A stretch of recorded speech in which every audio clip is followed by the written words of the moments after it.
नमस्कार मंडळी, कशात सगळे मजेत आहात ना? तर कालचाच व्लॉग कंटिन्यू करत आहे.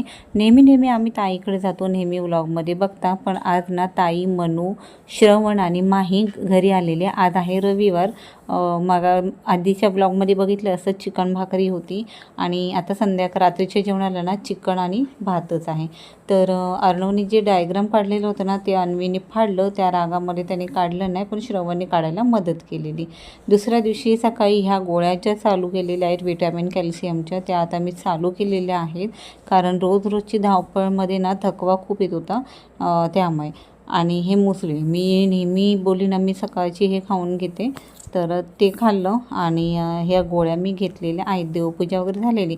आता कसं अर्णव सकाळचं सुटतो ना लवकर, त्याच्यामुळे सगळीच कामं ना माझी सकाळीच होऊन जातात. तर वाजले आहेत 9 आणि ना मी मस्त परिंदे म्हणून एक यूट्यूब चॅनल आहे, तो मी ना डेली बघते. कारण ना त्यांची करायची पद्धत व्हिडिओ ते खूप छान वाटतं आणि त्यांना ना माझ्यासारखीच आवड आहे कदाचित ट्रॅव्हलिंगची. पण आपल्याला मुलांमध्ये हा वेळ नाही काढता येत, फॅमिली आहे, मुलं बाळ आहे, त्याच्यामुळे बाहेर जाऊन व्हिडिओ करणं जमत नाही. त्याच्यामुळे डेली ब्लॉग चालू केले. तर सगळं झाल्यानंतर अन्वीची शाळा आहे 11:15ची, त्याच्यामुळे 11:15 वाजता मी निघालेली आहे. आणि इथे ना अन्वी एवढी रडली ना, एवढं माझं मन तुटलं असेल की तिला रडताना बघून ना मलाच रडायला यायला आलं. एक साधारण 10 मिनटं मी परत तिथेच थांबली आणि मग निघालेली आहे. सगळी मुलं येत होती. 10 मिनटं तरी थांबली मी आणि घरी आली. तर हे बघा तुम्हाला दाखवते मी. वाजलेत किती, 1 वाजलेला आहे. आता ना अर्णव यायचा टाईम झालेला आहे. अर्णव 12:30ला सुटतो. ताई अर्णवला आणि माहीला आणायला जाते, कारण आमचं टायमिंग मॅचिंग होत नाही आता, त्याच्यामुळे. तर आता ऊन बघा किती, आणि सकाळीच खूप पाऊस होता.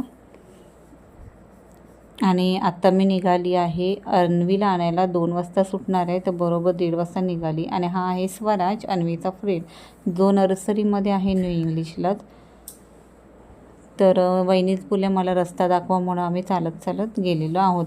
अर्णवला एवढी मस्ती आहे ना की तो परत रिटर्न अन्वीला आणण्यासाठी आलेला आहे. आज ना ऊन आणि सावलीचा खेळ चालू होता. सावली आली तर रिलॅक्स वाटायचं आणि ऊन आलं तर भयानक वाटायचं. तर इथे अन्वी आणि अवनीशची मम्मी आम्ही नेहमी रिक्षाने एकत्र येतो. तर येताना रिक्षाने आलो आणि ऊन बघा किती कडक झालेलं आहे. आणि आता गेली ना तर फ्रेश होणार पटकन दोन्ही मुलांना घेऊन आणि जेवायला आईकडे जाणार आहे. कारण आई आणि आता ताई असं दोघांपैकी कोणाकडे तरी जेवायला जावंच लागतं. त्याच्यामुळे तुम्ही बोलाल चला अर्चनाची आता मजाच आहे, पण आईला ना सवय झालेली आहे माझी, त्याच्यामुळे. तर चला बाय. हा व्हिडिओ कसा वाटला कमेंट्समध्ये नक्की सांगा. व्हिडिओ आवडली असेल तर व्हिडिओला लाईक करा, शेअर करा, सबस्क्राईब करा. बाय, टेक केअर, काळजी घ्या.